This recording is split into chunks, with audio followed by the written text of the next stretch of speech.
नहीं मालूम है, क्या मैं सऊदी जा सकते हो अगर तुम्हें काम आता है या नहीं आता।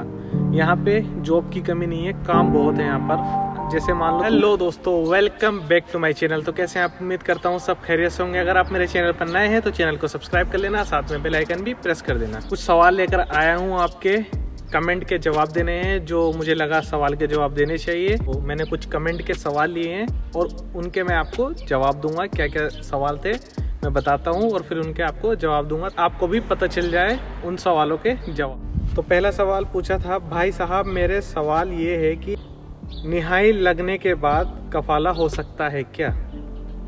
अगला सवाल पूछा था, भाई मुझे कोई हुनर नहीं मालूम है, क्या मैं सऊदी जा सकता हूँ। अगला सवाल, कफील और कंपनी में क्या अंतर है, कफील किसको बोलते हैं, कफील होता क्या है। भाई हमको भाग कर जाने का सोच रहे हैं, अभी 1 साल हुआ है, बताओ कैसे जाएं।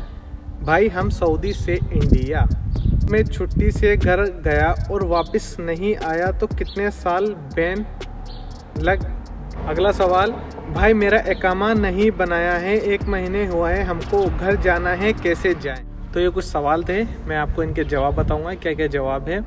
तो मोस्टली जो लोग हैं यही सवाल पूछते हैं ज़्यादातर, तो मैं मोस्टली कोशिश यही करता हूँ इन्हीं सवालों के जवाब देने की। सबको ज़रूरत है काम की और लोगों को नॉलेज नहीं है, तो मैं बताऊँगा आपको यहाँ का हिसाब किताब क्या है। शुरू करते हैं, देर न करते हुए पहले सवाल का जवाब। भाई साहब मेरा सवाल ये है कि निहाई लगने के बाद कफाला हो सकता है क्या। तो ये भाई बोल रहे हैं कि कफाला हो जाएगा। कफाला बोलते हैं ट्रांसफ़र को, यानी जैसे मैं किसी कंपनी में काम करता हूँ और मैं चाहता हूँ कि मैं दूसरी कंपनी में जाना चाहूँ, एक्सिट नहीं लगा हुआ आपका, यानी क्रूज नहीं लगा हुआ, तो आप किसी कंपनी में ट्रांसफ़र ले सकते हैं। लेकिन अगर आपका एक्सिट लग गया तो आपका जो भी कंपनी से कफील से था, जो भी हिसाब किताब था, वो सब पूरा हो गया, तो आपको एक्सिट जाना होगा, आपका ट्रांसफ़र नहीं हो सकता, कफाला नहीं हो सकता। आप जैसे गए इंडिया और दूसरी वीज़ा पे आप आ सकते हैं, लेकिन आपका ट्रांसफ़र नहीं हो सकता अगर आपका एक्सिट लग चुका है तो। भाई मुझे कोई हुनर नहीं मालूम है, क्या मैं सऊदी जा सकता हूँ।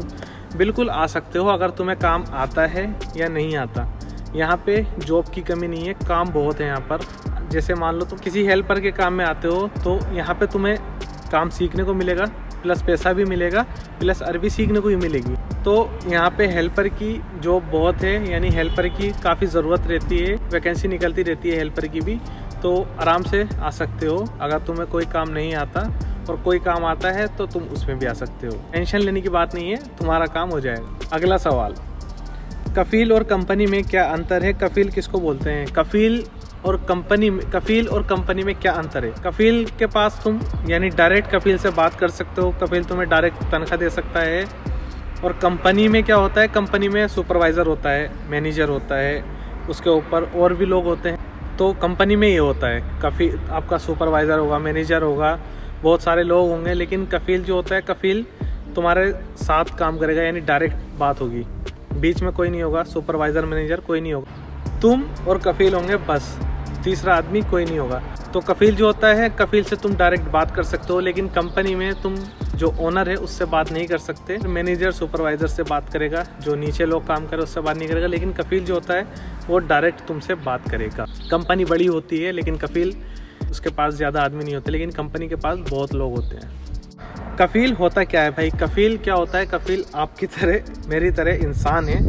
ये मत सोचना कि कफील कोई मशीन है, कुछ है, नहीं, मेरी तरह होते हैं जो आपको काम दे। बंदे को बुलाऊंगा मैं, ऑफिस में बोलूँगा कि मुझे एक बंदा चाहिए इस काम का, फिर ऑफिस वाला आपको वीज़ा देगा, आप यहाँ पर आओगे, आप मेरे साथ काम करोगे, ये कफील होता है। मैं आपका इकामा बनवा कर दूँगा, आपका मेडिकल कार्ड बनवा के दूंगा, आपको तनख्वाह दूंगा, आपको काम दूंगा, आपको खाना दूंगा, आपको रूम दूंगा, सब कुछ दूंगा। किसी बंदे की ज़रूरत है तो मैं उसका कफील हूँ, वो मेरे साथ काम करेगा, वो काम करेगा, मैं उसको तनख्वाह दूंगा, सारी चीज़ें दूंगा, तो ये कफील होता है। जैसे हमारे यहाँ ठेकेदार होते हैं ना, जैसे तुम किसी के पास काम मजदूरी करने जाते हो और वो ठेकेदार तुम्हें तनख्वाह देता है, ये समझ लो यही कफील होता है। भाई हमको भाग कर जाने का सोच रहे हैं, अभी 1 साल हुआ है, बताओ कैसे जाए। भाई हम सऊदी से इंडिया। अगर आप भाग जाने की सोच रहे हैं तो ये गलती कभी मत करना, चाहे आप परेशान हो, कुछ भी हो, लेकिन कंपनी या कफील के पास से मत भागना, उसके साथ ही काम करना। परेशानी हो या कुछ भी हो या कोई भी बात हो, लेकिन भागना मत कभी भी ऐसी गलती मत करना। बहुत ज़्यादा फंस सकते हो इस चीज़ में, तो भागने की गलती कभी मत करना। किसी के पास काम करते हो तो आप पे कुछ भी बोल सकता है कि ये बंदा हमारे यहाँ से भागा है और हमारा नुकसान करके गया है, तो ऐसा काम कभी मत करना। कफील या कंपनी के साथ काम करना और तुम्हें जाना है तो तुम उसको बोलना, कुछ भी कहना, लेकिन भागने का काम मत करना। बस यही तरीका है कि तुम बात करो, उनसे बोलो, काम पे मत जाओ, भागना मत, काम पे मत जाओ, काम मत करो, लेकिन भागने का मत सोचना।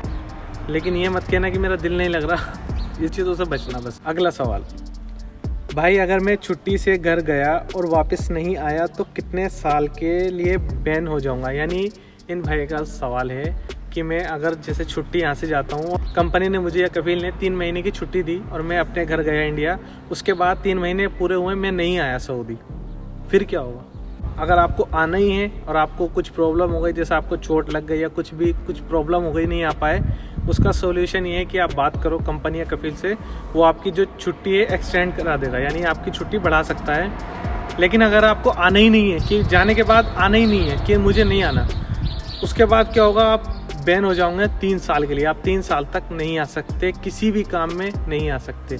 अगर आप गए, छुट्टी गए, वापस नहीं आए तो 3 साल तक आप नहीं आ सकते, बिल्कुल नहीं आ सकते। तो 3 साल तक के लिए आप बैन हो जाओगे, नहीं आ सकते, फिर 3 साल के बाद ही आऊँगे। अगला सवाल, भाई मेरा इकामा नहीं बनाया है, 1 महीना हुआ है, हमको घर जाना है, कैसे जाएं? कभी कभी क्या होता है, किसी कंपनी या कफील के पास, जैसे आप किसी के पास नए आते हैं तो आपका इकामा 1 महीने के बाद, 2 महीने के बाद, 3 महीने के बाद भी बनवा देते हैं, क्योंकि उसमें 3 महीने की वैलिडिटी होती है। आपका वर्क परमिट होता है, उसमें 3 महीने की वैलिडिटी होती है। 3 महीने के बाद भी आप इकामा बनवा सकते हो, कोई परेशानी नहीं होती। कुछ कंपनियां क्या करती हैं, क्योंकि इकामा बहुत महंगा है, 10-12 हज़ार रियाल का इकामा बन रहा है एक बंदे का, 10-12 हज़ार रियाल आप कन्वर्ट कर लेना, कितना बनता है? 1 साल का 10 से 12 हज़ार रियाल का इकामा बनता है। अगर आप किसी कंपनी में या कफील के पास आते हैं, वहाँ पे लोग ज़्यादा हैं। कंपनी या कफील क्या करते हैं, पहले 1-2 महीने काम कराते हैं, देखते हैं कि बंदा अभी उसका इकामा बनवाया, बाद में वो बोले मुझे काम नहीं करना, किसका नुकसान है? फिर कंपनी का, कफील का नुकसान है ना। इसलिए 1 महीना 2 महीना नहीं बनवाते, वो देखते हैं कि करेगा या नहीं करेगा, चला जाएगा। इसलिए डरने की बात नहीं है कि अगर तुम्हारा 1 महीने का इकामा नहीं बनाया, 1 महीना हो गया इकामा नहीं बनवाया, तो थोड़ा इंतज़ार करो, 2 महीना 3 महीना, उसके बाद बन जाएगा। 3 महीने तक वैलिडिटी होती है वीज़ा में, वर्क परमिट। तो है ना, डर होता है कि यार 1 महीना हो गया इकामा नहीं बनवाया, 2 महीने हो गए इकामा नहीं बनवाया, तो पहले चेक करते हैं रुकेगा या चला जाएगा। तो इसलिए डरने की कोई बात नहीं है, कभी कभी देर हो जाती है, आदमी को चेक करते हैं। तो अगर तुम्हारा इकामा नहीं बना है, 1 महीना हो चुका है, तो टेंशन मत लो, बन जाएगा। 1 महीने में नहीं बना, दूसरे में बन जाएगा, दूसरे में नहीं बना, तीसरे में बन जाएगा। सो ये कुछ सवाल थे, मुझे लगा जवाब देना चाहिए, इसीलिए मैंने आपको जवाब दिया।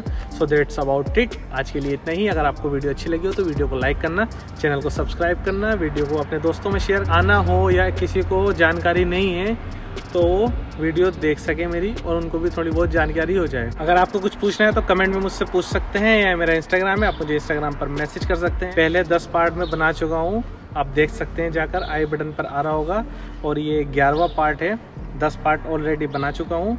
सो अपना ध्यान रखिए, टेक केयर, बाय बाय, मिलते हैं।